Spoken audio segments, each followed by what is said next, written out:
My name is Geoff Pocock. I am the artist in this show. My work is about commitment, for one thing. You could interpret that as Zen. It means excluding everything else apart from what you are doing. And what you are doing, you concentrate with great detail. You need a lot of patience. And the skill comes later by simply doing what you're doing as though another force is telling you. It's almost like you being the master and the servant of your own soul. So when you're working, you work avidly. You get up early in the morning and you work, and the slightest little detail you concentrate on. You get inspiration from either the shower or a dream, and you're very grateful for that. Whether you're spiritual or not, you give gratitude. And then you work on that inspiration and you explore it as far as you can. You don't know where you're going, you're in the murk sometimes, but you're an explorer working in some kind of a vagueness. But that's the whole point of art. You're working where no one has been before, and you're making something, you're discovering things in it. Things that might be very, very small to some people. They might ignore them. But you know, you pick it up and you put it in your little pouch, and you can make it into something. Because you know, through an intuitiveness that has come from ages, that this is the thing that is going to change you and your life and your art. And it does. Intuition is one of the senses that I believe that we had many, many years ago. We didn't just have 5 senses like smell and eyesight and hearing. I think we had many, many more. And the sense of intuition was very much stronger than it is now. And artists, I think, because they have excluded a lot of the things that are distracting them, they focus in on this certain intuition, and I think they can feel a lot more than a lot of people. Now, I also feel that life is very much duality. If you don't, you know, it's randomness and order, and this I include in a lot of my art. My art looks simple sometimes, and it looks very colorful, it looks very bright, but really it looks playful sometimes and joyful. But it's not simple at all, it's very complex. The same as happiness and grief. If you don't understand grief, you won't really experience true happiness. Grief is empathy.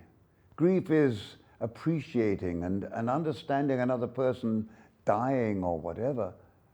And you certainly wouldn't want somebody to try to distract you from the experience of being with a loved one when they're departing from this world, to go to a movie or to be happy. So happiness and grief, simplicity and complexity, they're all one. And mundanity and what I call, you know, the feeling of the spiritual world, the esoteric world, they are all, I used to think that it was the Bhagavad Gita. This is an Indian etymology. The Bhagavad Gita was a war between the good and the evil. And I used to think that the mundane and the esoteric were opposing one another. But in fact, this is the trick. It's the gestalt, it's the harmony of bringing them together. And once you've done that, just like the Gautama, the Buddha said, the middle road, once you know that, of bringing those two things together, you can understand a lot of things in life, and it makes you feel really at peace. This morning, working on my pieces, I had to touch with a piece of color on a canvas. And as I did it, I used my fingertips, not a brush. And because there were so many little pieces I had to do, and while I was doing it, I marked those little spots. And I did them with such a way that I realized the connection between painting and sculpture. I realized that a blind man, sometimes when I ever do my sculptures, especially the ones with marble, I would touch it with my eyes closed to make sure there wasn't any little indents on it. So sometimes a blind man can feel much more the sensuality. It's like making love in the dark. So you do those things, so there's a big connection.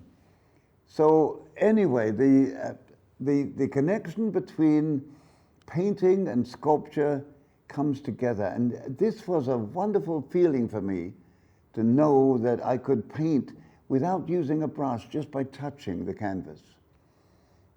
If you know a leaf in a forest, you know the whole forest. If you can analyze it for a whole lifetime, the leaf, the membranes, all the thing about the leaf, you will understand the forest.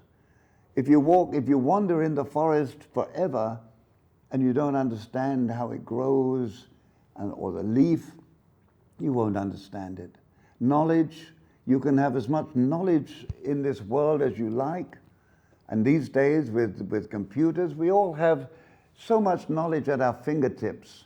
We can tell who was the doctor of the Chinese doctor of the first emperor of China, many, many years ago. But it's no point having all the knowledge if you have no wisdom. It's like owning a gas station with no car, right? Now, the artists of influence in my life are Bernini, much more than Michelangelo, because Bernini was an alchemist between marble and flesh. He could absolutely, when you saw his works and you touched, and the actual composition, it was so wonderful. It was like amazing. Picasso is completely on his own. Picasso kept coming up with Georges Braque, his friend. They came up with so much with Cubism that changed the whole style of fashion and everything in this world, with even architecture. Kandinsky, my hero Kandinsky, who took spiritualism and in 1890, he took spiritualism and he made these wonderful things. Miro, Klee, these other artists followed him. M.C. Escher was influential, but one of my leading, most wonderful little secret loves is Raphael, the rascal. Because Raphael could paint like Michelangelo, he could paint like Da Vinci, but at the same time, he died when he was 38. Raphael could make the angels look at the Madonna as though they wanted to be with her. And that was very risque in those days, but just something in the eyes, it was magical. To go back to what I'm doing geometric art, and I'm exploring, and all the time I'm developing my art, and I am in the middle of a stream right now. So the more I do, the more I'm finding out what I want to be and what I'm doing. And it's all connected with life, and life is all about every aspect that you can think about. Love is far more important than anything else. And I wish you all well. Thank you.